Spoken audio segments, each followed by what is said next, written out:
Assalamualaikum warahmatullahi wabarakatuh. Saya Rizky Rahmawati dari Fakultas Tarbiyah dan Ilmu Keguruan Jurusan Pendidikan Agama Islam. Di sini saya akan menjelaskan materi tentang akikah dan kurban. Selamat menyaksikan.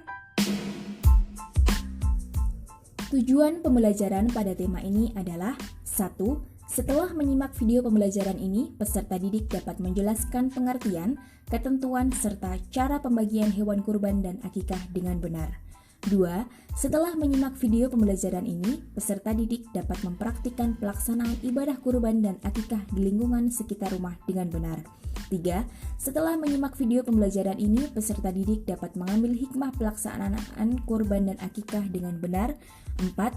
Setelah menyimak video pembelajaran ini, peserta didik dapat menunjukkan contoh perilaku empati, peduli, dan gemar menolong kaum duafa sebagai implementasi dari pemahaman makna ibadah kurban dan akikah dengan benar. Langsung kita ke pembahasan. Yang pertama, kurban. Dalam istilah ilmu fikih, hewan kurban biasa disebut dengan nama al-udiyah yang bentuk jamaknya adahi. Secara bahasa, kurban berasal dari kata qarraba yang berarti dekat. Secara syariat, kurban artinya ibadah dalam bentuk melaksanaan penyembelihan hewan tertentu atas dasar perintah Allah Subhanahu wa taala dan petunjuk Rasulullah sallallahu alaihi wasallam dengan harapan dapat mendekatkan diri kepadanya.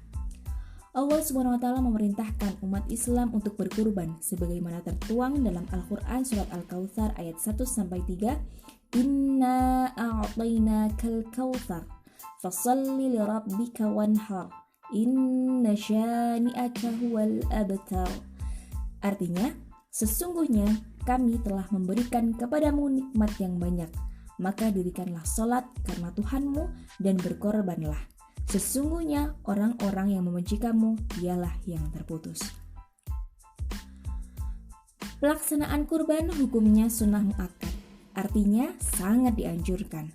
Bagi yang mampu dianjurkan untuk melaksanakan kurban. Orang yang mampu berkurban namun tidak melakukannya, maka hukum baginya adalah makruh. Nah, jenis binatang yang diperbolehkan untuk dijadikan kurban adalah unta, sapi, kerbau, kambing, atau biri-biri.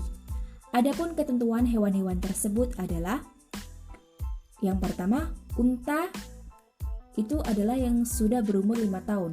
Kalau sapi atau kerbau itu berumur 2 tahun, yang kambing minimal berumur 2 tahun, kemudian domba atau biri-biri sudah berumur 1 tahun atau telah berganti gigi. Nah, menurut para ulama, tidak sah kecuali dengan jenis hewan-hewan tersebut di atas.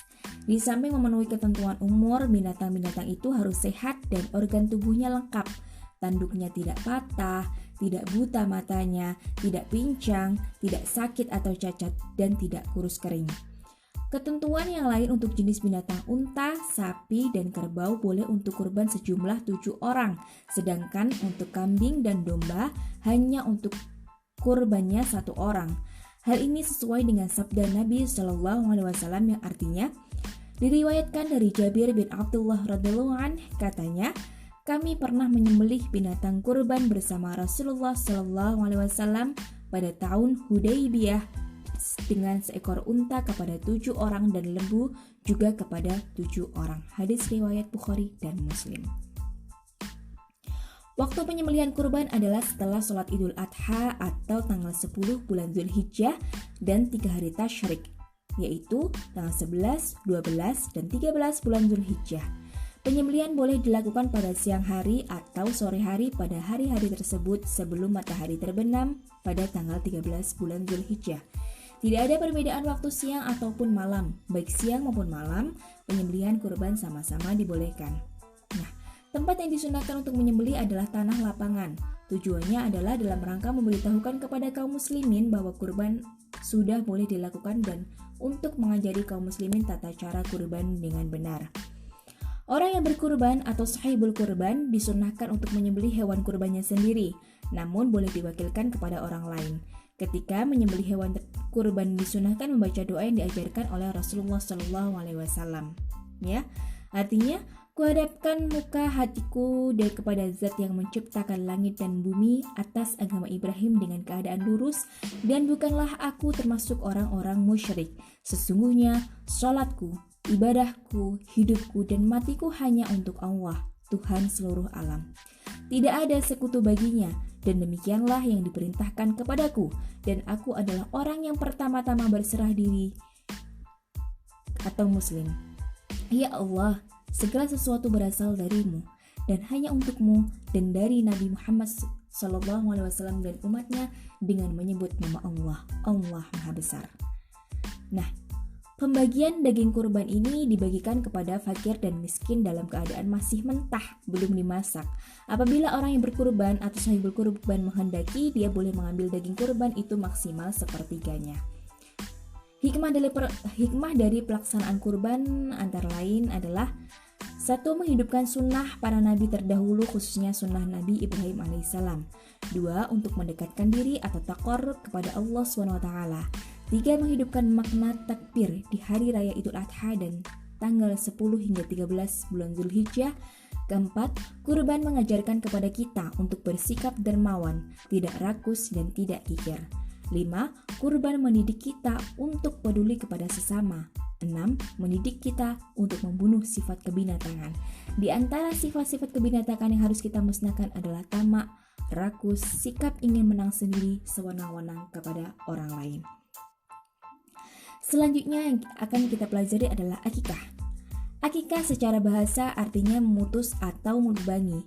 Secara syariat, makna akikah adalah menyembelih kambing atau domba sebagai tanda syukur kepada Allah SWT atas lahirnya anak, baik laki-laki ataupun perempuan.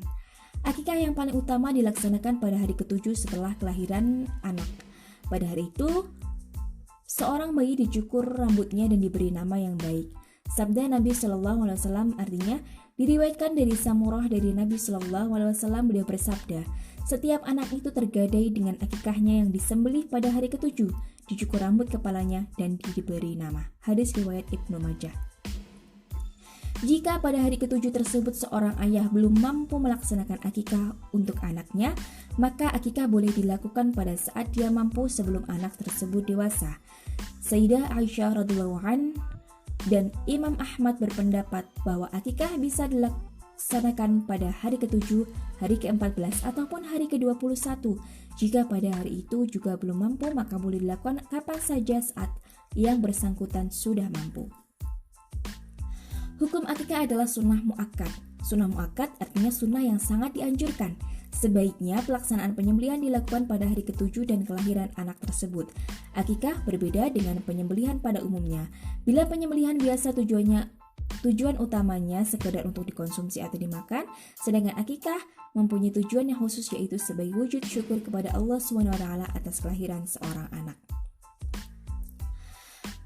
Nah, mayoritas ulama sepakat bahwa hewan yang digunakan untuk akikah adalah kambing atau domba. Untuk laki-laki sebanyak 2 ekor kambing atau domba, dan untuk anak perempuan 1 ekor kambing atau domba. Adapun syarat kambing atau domba yaitu harus dalam keadaan sehat, tidak kurus dan tidak cacat, serta sudah berumur 1 tahun lebih, ya, sudah pernah berganti gigi gitu. Ketentuan pembagian daging akikah sendiri berbeda dengan pembagian daging kurban. Dalam hal ini, daging akikah diberikan dalam kondisi yang sudah masak. Orang tua anak boleh memakannya, menghadiahkan sebagian dagingnya kepada sahabat-sahabatnya, dan menyedekahkan sebagian lagi kepada kaum muslimin. Boleh juga mengundang kerabat dan tetangga untuk menyantapnya, serta boleh juga disedekahkan semuanya. Nah, pelaksanaan akikah ini mengandung hikmah yang banyak.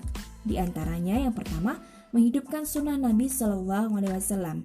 Yang kedua, membebaskan anak dari ketergadaian. Ketiga, ibadah akikah mengandung unsur perlindungan dari setan yang dapat mengganggu anak yang lahir itu. Dengan demikian, anak yang telah ditunaikan akikahnya dengan ridho dan pertolongan Allah SWT akan lebih terlindungi dari gangguan setan yang sering mengganggu anak-anak.